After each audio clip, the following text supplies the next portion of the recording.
आत्मनिर्भर भारत संकल्प अभियान पर आयोजित एक प्रेस कॉन्फ्रेंस में स्वदेशी अपनाने और विदेशी सामान के बहिष्कार पर मुख्य फोकस रहा। वक्ताओं ने कोरोना वैक्सीन के रिकॉर्ड समय में निर्माण और 100 से अधिक देशों को दवाई भेजे जाने को आत्मनिर्भरता का प्रमाण बताया। उल्लेखनीय प्रगति के तौर पर बताया गया कि रक्षा उत्पादन 2014 में 46,000 करोड़ से बढ़कर अब 1.27 लाख करोड़ रुपए हो गया है। अर्थव्यवस्था के मामले में भारत दुनिया में चौथे स्थान पर पहुंच गया है। MSME क्षेत्र को बढ़ावा देने और मेक इन इंडिया के जरिए आत्मनिर्भरता हासिल करने पर जोर दिया गया। साथ ही लोगों से स्वदेशी उत्पादों को अपनाने की अपील की गई।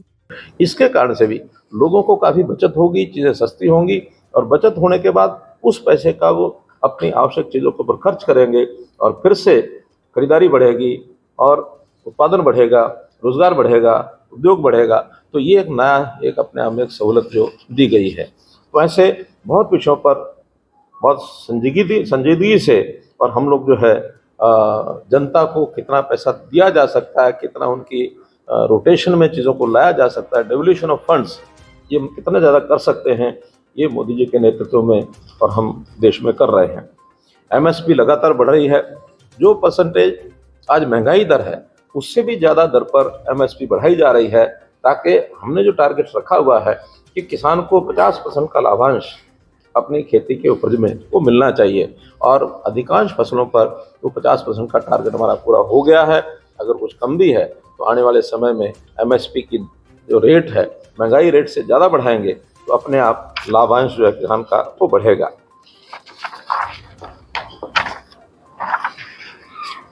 इसके लिए MSME को बढ़ाना भी हमारी जो बहुत एक महत्वपूर्ण पहलू है, ताकि जितना छोटा उद्योग बढ़ेगा उतना रोजगार बढ़ेगा और उस रोजगार के नाते से लोगों को काम करने के लिए अपना उत्पादन बढ़ाएंगे। ऐसी विदेशों की जो चीज़ें हैं, छोटी छोटी चीज़ें जो इंपोर्ट करते हैं, वो इंपोर्ट हमारा बंद हो जाएगा। खास करके अब देखते हैं चाइना में ऐसा सामान आम लोग घरों में बनाते थे, उनका सस्ता सामान होता था, यहाँ बिकता था। अब बहुत बड़ी मात्रा में चाइनीज सामान लोगों ने मंगाना बंद कर दिया। पटाखे बंद कर दिए, लड़ियाँ बंद कर दी, खिलौने बंद कर दिए। दिवाली के सामान पर तो हम देखते हैं कि चाइना की चीज़ें मार्केट में भरी होती थी। आज आह्वान जब किया है तो ये चीज़ें चाइना की जो विदेशी चीज़ें हैं बिकनी बंद हो गई हैं। तो हम उसका बहिष्कार करने के बजाय हमें अपने स्वभाव में अपने खरीद जो है वो स्वदेशी की हो, ये विचार लाना पड़ेगा, ताकि हम अपनी ही चीज़ खरीदेंगे तो उसका लाभ देश को होगा। इसका बहुत बड़ा एक लाभ होने वाला है। जहाँ तक MSME हैं उसके अंदर जो उसका निवेश है और उसका जो टोटल कारोबार, इसकी कितनी ट्रांजैक्शन होती है, उसके भी आंकड़े बदले हैं। निवेश में तो हमने जितना पहले होता था उससे 2.5 गुना जो कर दिया है और कारोबार जो है उसका सीमा जो है वो भी 2 गुना कर दी गई है।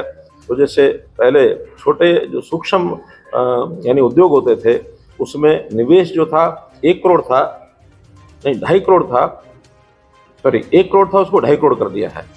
और जो उसकी लिमिट थी ट्रांजैक्शन की वो 5 करोड़ थी, उसको 10 करोड़ कर दिया है। लघु उद्योग को 10 करोड़ से 25 करोड़ कर दिया और जो उसकी सीमा थी कारोबार की उसको 50 करोड़ से 100 करोड़ कर दिया। जो मध्यम वर्ग था उसको भी 50 करोड़ जो निवेश था उसको 125 करोड़ कर दिया और जो 250 करोड़ रुपया जो उसका कारोबार की सीमा थी उसको 500 करोड़ कर दिया। अर्थात 2 गुना 2.5 गुना पैसे लगाने वाले उद्योग भी अब MSME में आ गए, ताकि हर उद्योग को लाभ मिले, उसको ईज ऑफ डूइंग बिजनेस के नाते से ज़्यादा इंडस्ट्री उसमें आए। तो इस प्रकार से हमने मेक इन इंडिया ये आह्वान हमने किया। तो मेक इन इंडिया के आह्वान में हम जानते हैं कि पहले हमेशा विदेशी चीज़ों का एक लोगों के मन में एक जागता था, एक मोह जागता था कि हम made in Japan, made in China ये लें। भले हम भारत को प्यार करते थे, लेकिन उसमें कहीं ना कहीं अपने आप को बड़ा मानते थे। हमें को राजपूत जी का गाना आता ना, मेरा जूता है जापानी, दिल है हिंदुस्तानी, सिर पे लाल टोपी रूसी, पतलून हमारी हिंदुस्तानी, सिर पर लाल टोपी फिर भी हिंदुस्तानी। तो वो अपने आप में तो एक सिटायर था, एक अपने आप में कटाक्ष था। लेकिन उसमें से ही धीरे धीरे लोगों के मन में जागृति आई, जब हिंदुस्तानी है तो बाहर की चीज़ों के बजाय हम अपनी चीज़ें क्यों ना खरीदें, क्यों ना पहने। इसलिए उस ओर आगे बढ़ने के लिए हमने जो है मेक इन इंडिया इसका जब से प्रयोग किया और बहुत से क्षेत्रों में 100% FDI इसको भी खोल दिया।